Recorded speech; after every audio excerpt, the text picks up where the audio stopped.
I've come to my decision about who I'm supporting, and I'm not against anybody, but I will be voting for Ted Cruz in the upcoming Republican primary. You've got some, you were there at the same time for a little while. You know him personally. You know his education. You know his experience and his background and his constitutional roots. What is it that animates you to look in his direction the way that you do? Well, it's a great question. As you know, I'm a Reagan conservative. I literally, when I was a teenager, I was active in Democrat politics, and then I started hearing the voice of that former California governor who articulated an agenda of principles of less government, less taxes, traditional values, and a strong military. And I was drawn to the Republican Party. And throughout my career in Washington, D.C., and now here as governor of Indiana, those have been the principles that have really animated my service.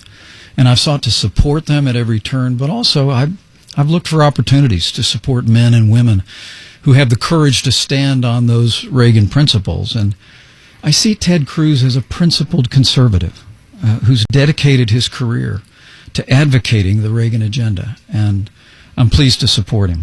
Now, Greg, you know from my career, I know a little bit about taking on the big spenders in Washington, D.C. I was doing that more than a decade ago when we saw runaway federal spending on both parties. And I really admire the way Ted Cruz has been willing to stand up for taxpayers in opposing runaway spending, deficits, and debt, calling for and leading on repealing Obamacare.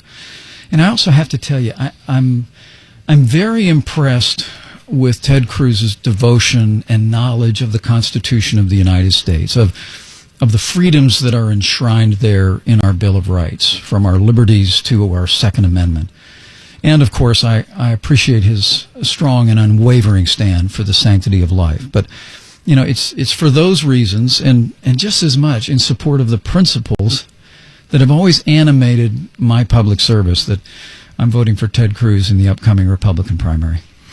I see the work that a person in your spot's got to go through to come to that call, even if you kind of got it in your gut in the first place. And I know that you just were able to finally meet with Governor Kasich, our neighboring governor, this week. But your mention of these principles as what drive you, they're fine.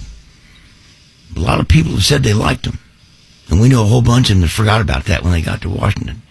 What is it about Senator Cruz that you think says to you, he says it, I believe it, and he's going to do it when he's up there in the bright lights? Well, I just think the man has shown the courage of his convictions.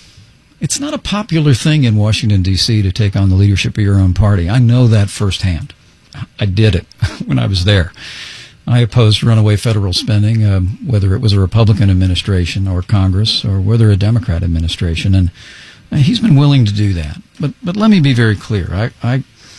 I respect the right and the views of every Hoosier in making their determination in the upcoming primary election. And I urge every Hoosier to make up their own mind. But for me, I've always thought that to lead is to choose. And here at this time of choosing, when people all across America are looking to Indiana to make a decision, I just wanted to make my decision known. And but let me be very, very clear on this, Greg.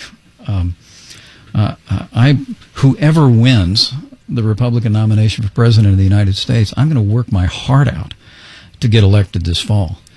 Indiana needs a partner in the White House in our prosperity. I mentioned all the good news in Indiana. We're at record employment, more Hoosiers working than ever before. We have balanced budgets, record investment in education and infrastructure. But how much more we could do if we had a Republican administration working with a Republican Congress. I get very excited about Indiana here in our bicentennial year, the potential in our third century if we have someone working in Washington, D.C. for us instead of against us.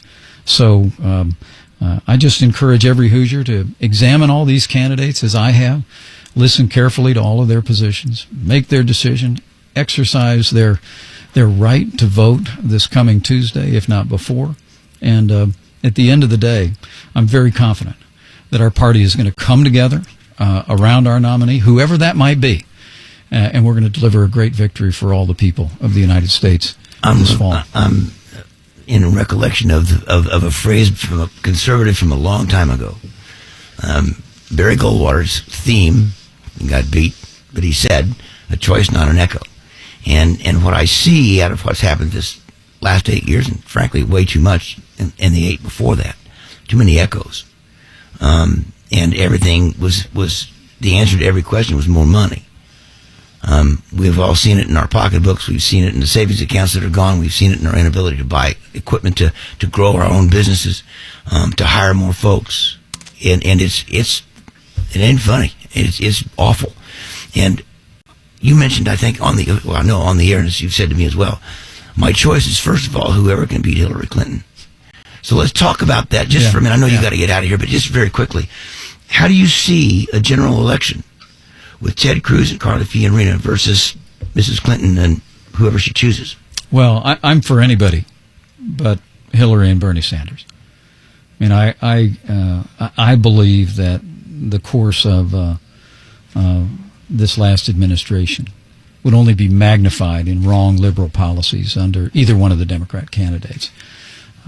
And so that's why I said, I'm expressing my support today. But after voters make all their choices between now and June the 7th, and our party settles on a nominee, on a team, on a ticket, I promise you, I'm going to work my heart out for that team and make sure that we deliver a great victory. Because, at the end of the day, it is about the principles that have laid the foundation for this nation's prosperity and exceptionalism.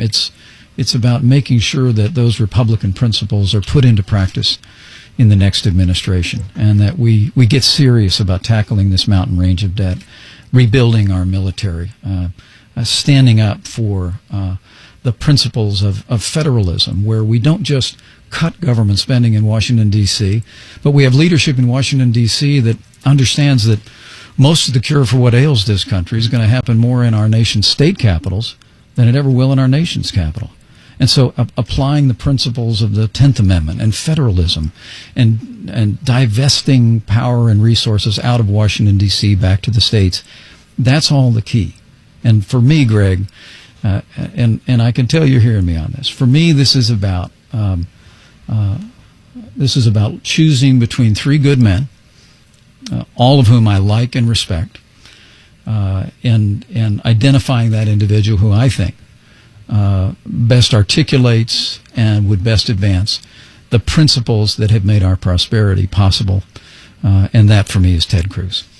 Governor, I know the clock is ticking and you got lots of stuff to do. Thanks for coming by. We appreciate it so much. God bless. We'll catch up soon. Thank you, Greg.